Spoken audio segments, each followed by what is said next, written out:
मंच पर आसीन सभी को मेरा नमस्कार। सम्मानीय वरिष्ठजन, सभा कक्ष में उपस्थित सभी प्राध्यापक बंधुएं, विद्वान, इतिहासकार और शोधार्थी, इस सत्र के अंतर्गत जैसे मैडम पांडे के द्वारा सबको निर्देश दिया गया है और उस निर्देश को थोड़ा कुछ मुझे भी पालन करना आवश्यक होगा, क्योंकि बिना उस निर्देश के जो समय अवधि है और साथ ही में जो आगे के कार्यक्रम हैं उनको संपन्न हो सके। मेरा टॉपिक भी वही है जिसमें विश्वजीत परमार के द्वारा बात की गई है, बृहद भारत और हिंदू संस्कृति का प्रसार। इस आलेख को मैंने कुछ अलग अलग रूपों के अंदर बांटने का प्रयास किया है।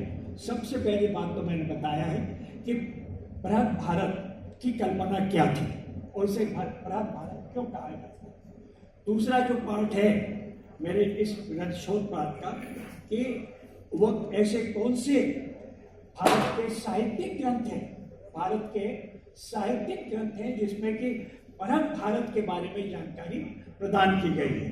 तो मैं केवल उन ग्रंथों का नाम लूँगा समय अवधि को ध्यान में रखते हुए। तो भारत के वे साहित्यिक ग्रंथ जिनके अंदर बृहद भारत के बारे में उल्लेख किया गया है, उसमें है सबसे पहले मत्स्य पुराण। मत्स्य पुराण के अंदर भी भारत को एक उपनिवेश और द्वीप के रूप में बताया गया है। यहाँ पे एक बात बहुत स्पष्ट कर दूं कि उपनिवेश का मतलब साम्राज्यवादी प्रवृत्ति नहीं है।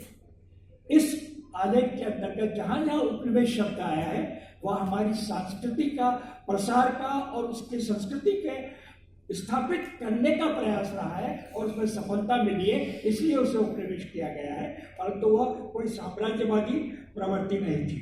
तो इस प्रकार से इस मत्स्य पुराण के अंदर अगर हम देखें तो हमें विशेष रूप से Burma, Lanka, Nicobar, Cambodia, Sumatra, Java, Borneo आदि की जानकारी मिलती है। उसी प्रकार से शिव पुराण के अंदर मनुपुत्र निरिस्तने के वंशज द्वारा पश्चिम दर्रों के द्वारा उत्तर में उपनिवेश जो स्थापित किया गया, इसके अंदर इशाकू वंश के वंशकों के शासक के बारे में जानकारी मिलती है।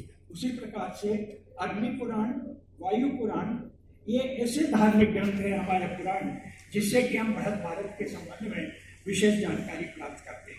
इसके अलावा दूसरा पक्ष है लौकिक साहित्य, और लौकिक साहित्य के अंतर्गत विशेष रूप से बृहद कथा, जातक कथाएं, अर्थशास्त्र, कुमुदी महोत्सव आदि ऐसे ग्रंथ हैं जिनके